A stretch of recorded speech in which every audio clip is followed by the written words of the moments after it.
The first Vilnius Archaeologists.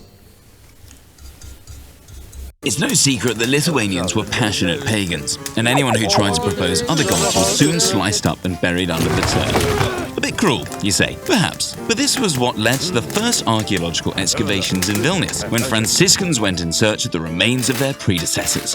How exactly did those predecessors end up underground? It happened in the last years of Grand Duke Gediminas' life, when the routine of Vilnius, then still a small town, was upset by a couple of new arrivals from Bohemia, two Franciscans named Ulrich and Martin. Burning with the flame of faith and martyrdom, they arrived at the aforementioned Vilnius castle, home to the worst idolaters worshipping their abomination. Not surprisingly, arriving with those sorts of attitudes, the men were not exactly welcomed with open arms. Ulrich, waving a cross about and calling on a crowd of pagans to abandon their untrue gods, was immediately captured and brought before Gediminas. The ruler ordered the man to be horribly murdered and his body parts scattered. His friend Martin didn't fare much better. He ended up in jail and was soon sent off to meet his Christian maker. Ulrich was likely buried in a church somewhere in Prussia, on the lower reaches of the Nemunas River, since that's where his body was probably carried by the current after being dumped in Vilnius.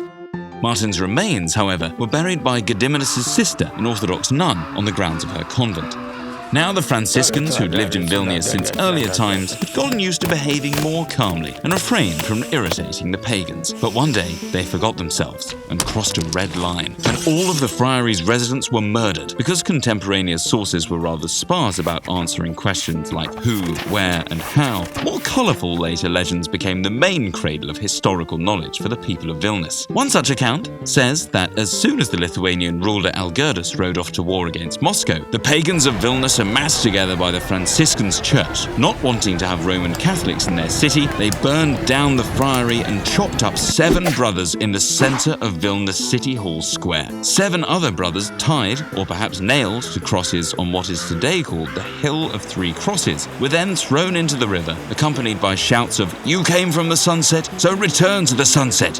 Why did you destroy our gods?" According to the creators of this legend, Algirdus could never have remained indifferent to such evil doings, and upon his return, condemned 500 Vilnius residents to death as examples, so that no one would do any more harm to a Christian. Chroniclers in the 16th century recorded specific information about where the Franciscan martyrs of Vilnius might be buried. The site was in the gardens of the Bishop of Vilnius, where Holy Cross Church stands today. Seeking the canonization of their martyred colleagues, the Franciscans appealed to the leadership of Vilnius Cathedral, asking to remove the bodies of their brothers from the ground. A commission was established to locate the martyrs, but things moved very slowly, so the Franciscans undertook the excavation work themselves on various locations, taking possession of any odd religious relic they found. The true owners of the site were not very happy with such an initiative. The digging ceased, and the Franciscans returned the relics. Such was the pleasant and peaceful end to the first known archaeological excavations in Vilnius history.